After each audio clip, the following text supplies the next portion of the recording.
Holy cannoli moly, did you see the trailer that dropped this week for Star Wars Rogue One, a Star Wars story? I'm pretty sure that's not how you say that. Rogue One, a Star Wars story. This trailer has changed the conversation about this movie. If you weren't excited about this movie before, you probably are now. And if you're not, what's wrong with you? I know that I was not as excited about this movie as I should be for an upcoming Star Wars film, but this trailer changed my mind and a lot of other people's minds too. Look, I plan on cleaning all this stuff up so that this is not distracting in my videos, but with this trailer coming out, I decided I needed to get this out as soon as possible. So here is Digital Jedi's trailer breakdown of Rogue One, a Star Wars story.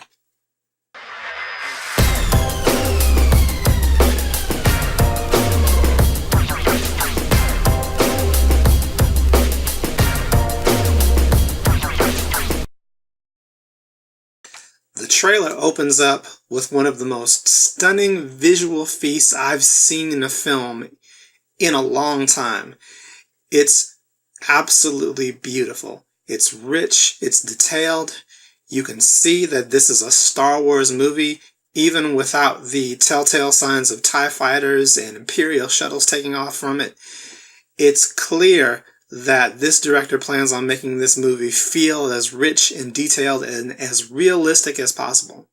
One of the first things you notice about this city, which is on the planet known as Jedi, I may be saying that wrong, is that it's completely overrun by the Empire. No bones about it. You've got Imperial shuttles taking off, you've got TIE fighters taking off. Everything taking off has the telltale flappy bird wings that the Empire seems to really enjoy. I guess there's some bird of prey symbolism that the Empire has been going for a long time now. The scene is also overlaid with that ominous piano-only rendition of the Imperial March that we saw in the first trailer, decidedly setting the scene in the Star Wars universe, but at the same time giving it a feel that no other Star Wars movie has ever had before. Next, we see our protagonist Jyn Erso having a conversation with the most Forrest Whitaker eye I have ever seen, even on Forrest Whitaker, as he says the world is coming undone. He's playing a character that if you've seen before, spoiler if you haven't caught up on Star Wars Rebels, a younger version of a character named Saw Gerrera, which sounds a lot like a Spanish hardware company, but I digress. He laments the fact that Imperial flags reign across the galaxy, and we're treated to another breathtaking shot of a Star Destroyer hovering over this city on a mesa on the planet Jedi. We're also given our first clear look on what appears to be a Jedi temple situated on the mesa top of this arid desert city. The fact that this story takes place outside of the usual episodic sequences means that they can tell this story pretty much any way they want to. They can use cinematography that they've never used before.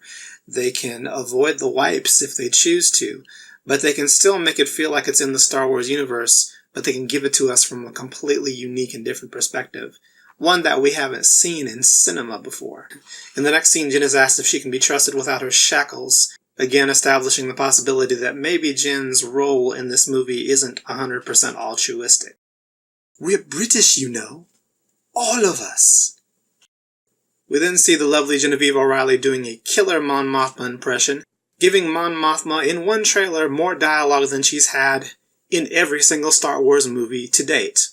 And that includes deleted scenes. We're then greeted by yet another breathtaking shot of a Star Destroyer emerging from deep shadow. A shadow being cast by the main weapon emitter as it's being installed on the Death Star. A testament to the fact that director Gareth Edwards knows what he's doing when he tries to create a sense of scale. Remember, this is the guy who made Godzilla seem like he was a real dinosaur thing, doing battle with other insect dinosaur things in downtown Nevada. Yes, I said downtown Nevada. I don't get out much. We then have a scene intimating that Jyn is perhaps volunteering for a mission rather than being forced, when Captain Caucasian asks if he can go along with her. Why would they name a Spanish guy Captain Caucasian? Huh? Captain Caucasian. Andor. Cajun. Andor. you can see why I was confused. We then get our first close-up look at a U-Wing fighter, a new line of starships being introduced into the Star Wars universe. Hey, let me just stop here for a second. Look, I know you people are going to complain because you're going to say, oh, look, they added a new ship. That means they can sell more toys. But come on, man. Just look in my office. Do you think nobody is out there buying these things? Are we supposed to do a Star Wars movie and not have any new ships or things that can be turned into toys?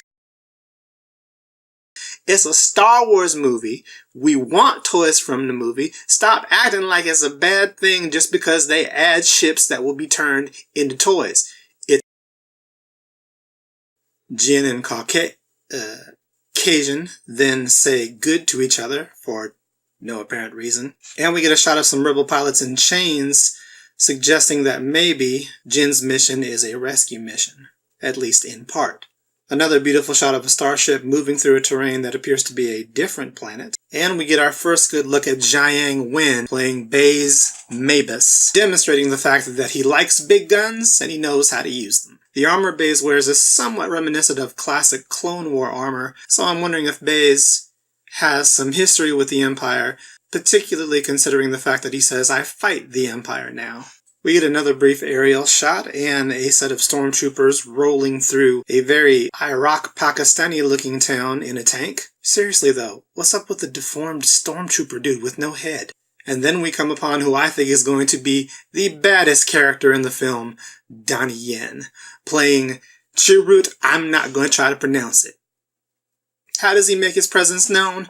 By saying he fears nothing. Now, the internet, who hardly ever lies, is claiming that there are no Jedi in this film. However, we should note that Donnie Yen is blind in this film, he's carrying a staff, and there's a pile of stormtroopers at his feet. He also advocates clear penitence to the Force. The Clone Wars had established that Palpatine was interested in Force-sensitive children when they were being born, and Rebels established that he was still pursuing Force-sensitive children long after he had eradicated the existing Jedi. It stands to reason, based on this and other non-canonical expanded universe stories, that there could just as easily be Force-sensitives in this world who obviously weren't picked up by the Emperor, but who weren't trained as Jedi, yet still have adeptus in using the Force. K2SO, voiced by Alan Tudyk, gives an impressively menacing voiceover performance, considering the droid that he's voicing appears to be nothing more than a modified, oversized medical droid. And once again, Gareth Edwards demonstrates that he knows how to make big things look really, really big and really, really good. Jin makes a somewhat cliched movie statement, but the statement is backed up by the fact that the Death Star just eclipsed the sun. A man-made object just eclipsed the frickin' sun. There's some sort of weird bantha fart, and Grand Admiral Glower billows into what I can only assume is the bridge to the Death Star. Meanwhile, Jenna warns that the Empire is only growing stronger. We get a series of very realistic combat sequences, demonstrating what ground combat in the Star Wars universe might really look like if you were really there. And Caucasian and K2SO get their very own Han Solo C-3PO Never Tell Me the Odds moment. It looks like there might be some black stormtroopers in this film. No, not that kind of black stormtrooper. I mean black stormtrooper armor. Stop it. And we see another one of those Imperial Flappy Bird-style bird of prey structures explode. We get a few more of those ground battle sequences and the at sequences that we saw in previous trailers. Again, demonstrating what a genius Gareth Edwards is at creating a sense of scale and realism. Jin then tells Saw Gerrera, who is still giving the most Forrest Whitaker eye I have ever seen, that there is a chance they can make a real difference. We get a very interesting variation on the tiny starship running away from a big explosion scene. And once again, we see that Gareth Edwards' style of cinematography is going to be unlike anything we've ever seen in a Star Wars film. As demonstrated by this classic cockpit view scene of a starship going into hyperspace, only this time with depth of field. We get a brief shot of a TIE fighter, which looks reminiscent of the Force Awakens style TIE fighters, crashing into an Imperial control room.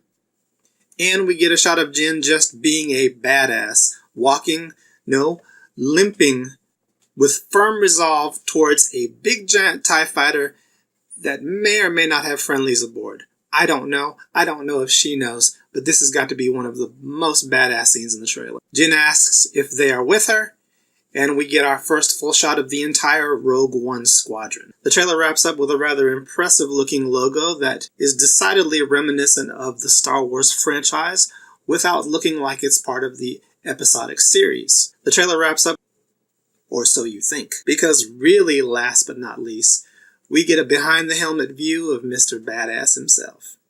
Darth Vader's back is to the camera, but his silhouette is unmistakable. His breathing is unmistakable. And apparently he's standing in front of the discotheque where he first got the idea to build the Death Star.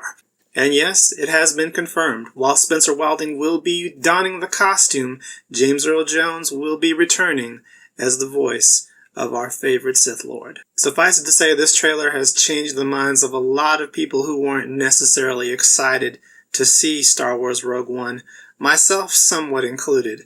Not to say that I wasn't looking forward to Rogue One, but this one really heightened my interest in the film. I'm really looking forward to seeing a Star Wars film that's not the traditional style Star Wars film.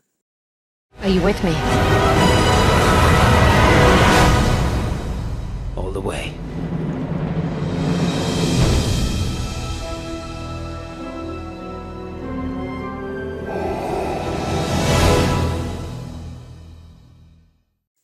Hey guys, thanks for watching.